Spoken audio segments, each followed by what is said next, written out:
Hello বন্ধুরা, আজকে সন্ধ্যাবেলা ঘুম থেকে ওঠার পর থেকে ভীষণ বাইরে কিছু একটা খেতে ইচ্ছা করছিল।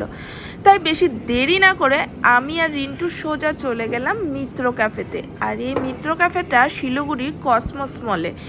আর আমি ফার্স্ট টাইমে এখানে এসেছি আজকে। ভীষণ সুন্দর অ্যাম্বিয়েন্স, আমার তো খুব ভালো লেগেছে। আর বেশ ছিমছাম, আর ডেকোরেশনটা খুবই সুন্দর ছিল। তো অবভিয়াসলি মিত্র ক্যাফেতে যাব, তো ওখানে তো ফিশ ফ্রাই আর ফিশ কবিরাজি তো খাবো, ওটাই মেন এখানকার। আরও অনেক ভ্যারাইটি আইটেম আছে, বাট এই দুটো আমার বেশি ভালো লাগে মিত্র ক্যাফের। তো এটা নিয়েছিলাম ভেটকি মাছের সাথে, নিয়েছিলাম আম পোড়ার শরবত।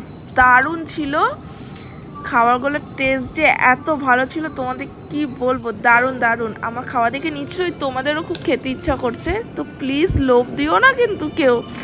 যাই হোক, জাস্ট আ জোক, কিন্তু খুব ভালো লেগেছিল। বলো তোমাদের কার কার খেতে ইচ্ছা করছে। দারুণ, আজকের ইভিনিংটা পুরো জমে গেল দারুণ খাওয়া দাওয়ার সাথে।